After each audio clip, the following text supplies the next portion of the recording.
Auzubillahiminash-shaytanir-rajim. Bismillahir-rahmanir-rahim. Assalamu alaikum. My name is Nidar. Today we will discuss about اسلام کا نظام عدل و انصاف. اس ویڈیو میں ہم ڈسکس کریں گے کہ اسلام کا نظام عدل و انصاف کیسا تھا اور اسلام آنے سے پہلے عرب کا زمانہ کیسا تھا. اسلام کو موجودہ دور میں اپلائی کرنے کی ضرورت ہے تو کس حد تک، اور اس کے بارے میں جتنا بھی ایگزامس کے حوالے سے امپورٹنٹ ہوگا سب کے بارے میں ہم ڈسکس کریں گے. آپ نے ویڈیو کے ساتھ اینڈ تک جڑے رہنا ہے اور ویڈیو کو سکپ بالکل نہیں کرنا. تو بغیر ٹائم ضائع کیے ہم اپنی آج کی ویڈیو سٹارٹ کرتے ہیں. لغوی اعتبار سے عدل سے مراد سیدھا کرنا، برابر کرنا یا توازن کرنا ہے، جبکہ اصطلاحی اعتبار سے عدل سے مراد کسی چیز کو اس کا اصل مقام دلانا ہے. اسلام نے عدل کو بنیادی اہمیت دی ہے کیونکہ اس کے بغیر ایک صالح معاشرے کا قیام عمل میں نہیں آ سکتا. اس کے علاوہ کسی بھی معاشرے میں خوشحالی اور امن اور ارتقاء کے مراحل اسی وقت طے ہو سکتے ہیں جب وہاں عدل موجود ہو. بصورت دیگر معاشرے میں بسنے والے افراد خوف و ہراس اور بے راہ روی کا شکار ہو کر سوسائٹی کے قیام کے اصل مطالب و مقاصد سے ہٹ جائیں گے. ریاست میں فرد کی حفاظت ایک لازمی امر ہے اور یہ اسی وقت ممکن ہو سکتا ہے جب حقدار کو اس کا حق دلایا جائے اور ظالم کو کیفر کردار تک پہنچایا جائے. یہ کسی قانون کے تحت ہی ہو سکتا ہے اور اسلام اس قانون میں عدل کا داعی ہے. اسلام کے نظام عدل کی خاصیت یہ ہے کہ یہ دشمن کو بھی انصاف کی فراہمی یقینی بناتا ہے. ارشاد باری تعالیٰ ہے، سورۃ المائدہ کی آیت نمبر 8 ہے، اے ایمان والو، ہو جاؤ تم قائم کرنے والے انصاف کو اللہ کے لیے گواہ بن کر، اور نہ پائے تم لوگوں کو کسی قوم کی دشمنی اس بات پر کہ تم لوگ انصاف چھوڑ دو. تم انصاف کرتے رہو کہ وہ بہرحال زیادہ قریب ہے تقویٰ کے، اور ہمیشہ ڈرتے رہا کرو تم لوگ اللہ سے، بے شک اللہ پوری طرح باخبر ہے ان تمام کاموں سے جو تم کرتے ہیں. اس کے بعد بات کرتے ہیں اسلامی عدلیہ یعنی کہ جسے القسطنہ بھی کہتے ہیں. عدلیہ وہ ادارہ ہے جو رائج شدہ قانون کے مطابق نزاعی معاملات اور مقدمات کا فیصلہ کرتا ہے. اسلامی تصور کے مطابق عدلیہ وہ ادارہ ہے جو قرآن و سنت اور احکام شرعیہ کی روشنی میں لوگوں کے تنازعات کا تصفیہ کرنے اور مقدمات کا فیصلہ کرنے کا اختیار رکھتا ہے. اسلامی فقہی اصطلاح میں عدلیہ کو القسطنہ کہتے ہیں اور عدلیہ کا سربراہ جج یا قاضی کہلاتا ہے. چیف جسٹس کو قاضی القسطنطہ کہا جاتا ہے. اسلامی عدلیہ کا آغاز اور ارتقاء رسول اللہ صلی اللہ علیہ وآلہ وسلم اپنی حیاتِ مقدسہ میں مسلمانوں کے نزاعی معاملات کا فیصلہ خود طے کرتے تھے. آپ صلی اللہ علیہ وآلہ وسلم نے مختلف علاقوں میں کئی صحابہ رضی اللہ تعالیٰ عنہ کو قاضی بنا کر بھیجا. قاضی بیک وقت گورنر بھی ہوتا تھا کیونکہ رسول اللہ صلی اللہ علیہ وآلہ وسلم کے دور میں حکومت اتنی وسیع نہیں تھی، اس لیے انتظامیہ کو عدلیہ سے علیحدہ نہیں کیا گیا تھا. قاضی کو عہدے پر منتخب کرنے سے پہلے رسول اکرم صلی اللہ علیہ وآلہ وسلم اس کا ٹیسٹ بھی لیا کرتے. اس طرح حضرت معاذ بن جبل کو یمن کا قاضی منتخب کیا تو ان سے پوچھا کہ اے معاذ، تم فیصلہ کیسے کرو گے؟ انہوں نے کہا کہ یا رسول اللہ، قرآن سے کروں گا. آپ صلی اللہ علیہ وآلہ وسلم نے پوچھا اگر قرآن سے حل نہ پاؤ تو؟ عرض گزار ہوئے. آپ صلی اللہ علیہ وآلہ وسلم کی سنت کو دیکھوں گا. آپ نے پھر استفسار کیا اگر وہاں بھی حل موجود نہ ہو تو پھر کیا کرو گے؟ تو گویا انہوں نے کہا میں اجماع سے اس مسئلے کا حل تلاش کرنے کی کوشش کروں گا. اس پر رسول اللہ صلی اللہ علیہ وآلہ وسلم نے پھر سوال کیا کہ اگر وہاں بھی حل اس کا موجود نہ ہوا تو کیا کرو گے؟ تو کہنے لگے یا رسول اللہ، پھر میں قیاس کروں گا اور اس میں کوئی کس اٹھا نہ رکھوں گا. یہ رسول اللہ صلی اللہ علیہ وآلہ وسلم کا طریقہ مبارک تھا کہ اہل شخص کو عہدے پر معمول فرماتے تاکہ اس عہدے کا حق ادا ہو جائے. خلفائے راشدین کے دور میں عدلیہ. خلفائے راشدین کے دور میں مقدمے کا فیصلہ شرعی طور پر خلیفہ کے فرائض میں شامل تھا. اس مقصد کے لیے خلیفہ کی طرف سے نائبین بھی مقرر ہوتے تھے. حضرت ابوبکر صدیق رضی اللہ تعالیٰ عنہ کے عہد میں رسول اللہ صلی اللہ علیہ وآلہ وسلم کے دور کی طرح ہی ہر شہر میں جو عامل ہوتا تھا وہی قاضی کے فرائض بھی انجام دیتا تھا۔ اس عہد میں محکمہ قضاء باقاعدہ طور پر وجود میں نہ آیا تھا کیونکہ سلطنت اتنی وسیع نہیں تھی۔ عدلیہ کی انتظامیہ سے علیحدگی: جب حضرت عمر فاروق رضی اللہ تعالیٰ عنہ نے اسلامی مملکت کا نظام سنبھالا تو آپ رضی اللہ تعالیٰ عنہ نے محکمہ قضاء کو انتظامیہ سے علیحدہ کر دیا تاکہ قاضی کی کسی سیاسی دباؤ کے بغیر لوگوں کے مقدمات کا فیصلہ قرآن و سنت کے مطابق عدل و انصاف سے کر سکیں۔ چنانچہ تمام اضلاع میں عدالتیں قائم کی گئیں جن میں قاضیوں کا تقرران کی اہلیت کی بنیاد پر کیا گیا۔ اسلامی عدلیہ: حضرت عثمان رضی اللہ تعالیٰ عنہ اور حضرت علی رضی اللہ تعالیٰ عنہ کے دور میں حضرت عثمان غنی رضی اللہ تعالیٰ عنہ کے عہد میں بھی عدلیہ کا وہی نظام رہا جو حضرت عمر فاروق رضی اللہ تعالیٰ عنہ کے دور میں تھا۔ حضرت عثمان غنی رضی اللہ تعالیٰ عنہ خود بھی اہم مقدمات کے فیصلے کیا کرتے تھے۔ حضرت علی المرتضیٰ رضی اللہ تعالیٰ عنہ کے عہد میں محکمہ قضاء بڑی آب و تاب سے موجود تھا۔ آپ نے مختلف مقامات پر قرآن و سنت پر عامل متقی اور پرہیزگار قاضیوں کو مقرر کیا یا ان کا تقرر کیا۔ آپ خود بھی بہت بڑے منصب تھے۔ ایک مرتبہ حضرت عمر رضی اللہ تعالیٰ عنہ نے فرمایا تھا، اگر علی نہ ہوتے تو عمر ہلاک ہو جاتا، کیونکہ حضرت علی رضی اللہ تعالیٰ عنہ مختلف فیصلوں میں اپنی قیمتی رائے دیا کرتے تھے۔ چلتے ہیں ہماری نیکسٹ سلائیڈ پر۔ عہدے بنو امیہ میں قضاء: بنو امیہ کے عہد میں محکمہ قضاء باقاعدہ طور پر قائم تھا۔ پایہ تخت کے قاضی کا تقرر خلیفہ خود کرتا تھا۔ دیگر قاضیوں کی تعیناتی خلیفہ اور گورنر کی مشاورت سے ہوتی تھی۔ تمام اہم شہروں اور قصبوں میں قاضی موجود تھے جو صرف مسلمانوں کے مقدمات کا فیصلہ کرتے تھے۔ غیر مسلموں کے مقدمات ان کے اپنے مذاہب کے مطابق ہوتے تھے۔ قاضیوں کو معقول تنخواہیں بیت المال سے ادا کی جاتی تھیں۔ باقاعدہ تنخواہوں کا نظام حضرت عمر فاروق رضی اللہ تعالیٰ عنہ کے دور میں شروع ہوا تھا، یہ آپ نے یاد رکھنا ہے۔ دولت عباسیہ اور قاضی القسنات کا عہدہ: بنو عباسیہ کے عہد میں عدلیہ کو زیادہ منظم کیا گیا۔ اس دور کی ایک منفی بات یہ تھی کہ اس عہد میں بعض خلفاء عدلیہ پر اثر انداز ہوتے رہے، تاہم اس دور میں وزارت انصاف قائم ہوئی اور ججوں کے اختیارات میں اضافہ کیا گیا۔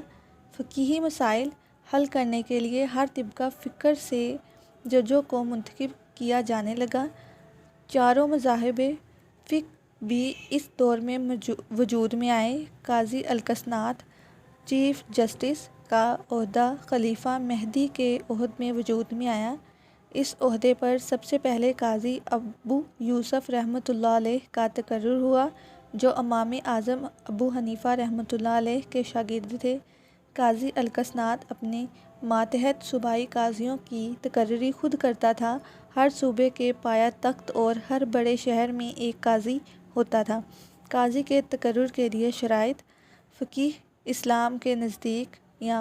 اسلام کے نزدیک قاضی کا بالغ ہونا ضروری ہے۔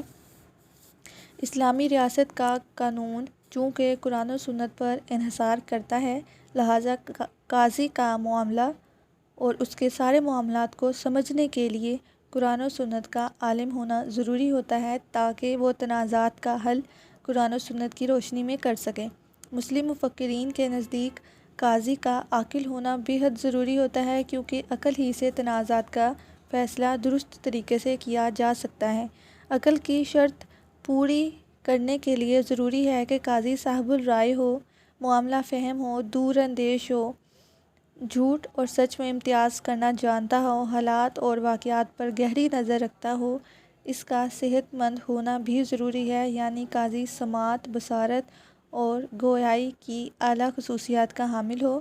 قاضی کا عالم و فاضل ہونا اس کے عہدے کے لیے بہت ضروری ہوتا ہے، اس لیے قرآن کا مفسر ہونا، علم و حدیث میں ماہر ہونا، فقیہ ہونا، اجتہاد میں اہلیت ہونا، عرف و رواج سے اچھی طرح واقفیت رکھنا، تاریخ اسلام کے ہر پہلو میں مہارت رکھنا اور ملکی قانون میں مہارت رکھنا بھی ضروری ہے۔ اس کے علاوہ قاضی چونکہ اسلامی ریاست میں ریڑھ کی ہڈی کی مانند ہوتا ہے اور نظام عدل اسی کی بدولت تقویت پاتا ہے، لہٰذا اس فریضہ کی ادائیگی کے لیے اس میں ان صفات کا ہونا لازمی ہے، یعنی اس کا پابند شریعت ہونا ضروری ہے، متقی اور پرہیزگار ہونا، گناہ کبیرہ اور صغیرہ سے بچنا، لوگوں میں اچھی شہرت رکھنا، بہترین اخلاق رکھنا، نڈر ہونا، غیر جانبدار ہونا اور تعصب سے پاک ہونا بھی ضروری ہے تاکہ عدل کے تقاضوں کو پورا کیا جا سکے۔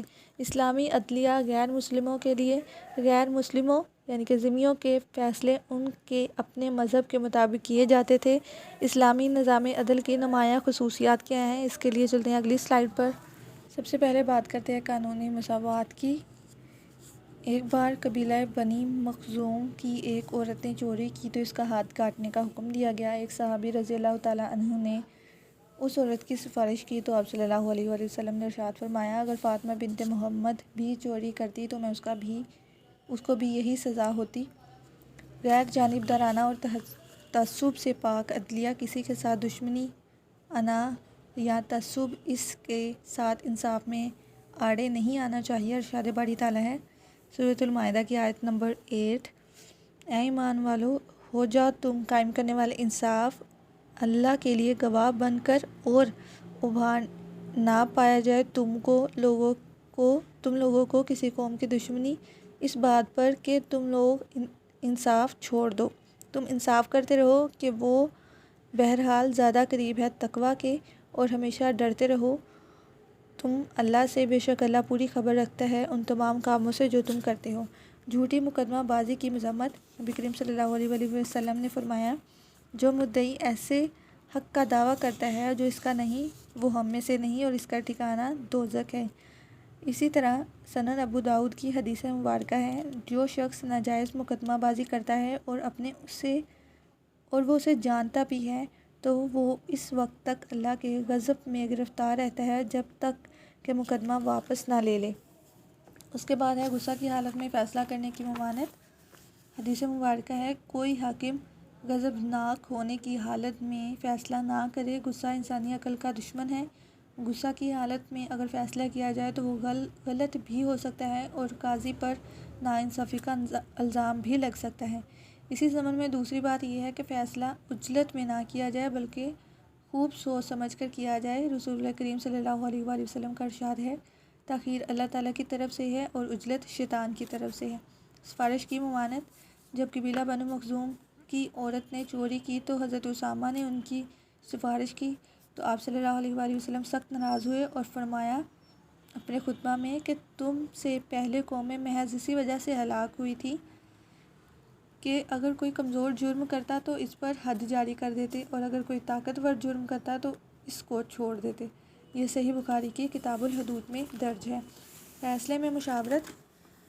ایک مرتبہ حضرت علی رضی اللہ تعالیٰ عنہ نے رسول اللہ صلی اللہ علیہ وآلہ وسلم سے پوچھا، یا رسول اللہ صلی اللہ علیہ وآلہ وسلم، اگر کوئی حکم قرآن میں اور آپ کی سنت میں مجھے نہیں ملتا تو پھر کیسے فیصلہ کروں؟ تو آپ نے ارشاد فرمایا، فقہا اور نیک لوگوں کے سامنے مقدمہ رکھنا اور جو متفقہ فیصلہ ہو اس کو اختیار کرنا اور کسی ایک یا خاص رائے سے فیصلہ نہ کرنا۔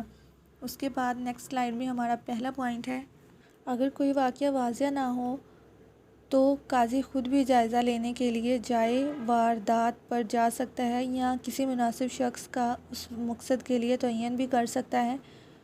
کچھ لوگ ایک جھونپڑی کی ملکیت کا تنازع لے کر حضور صلی اللہ علیہ وآلہ وسلم کے پاس آئے۔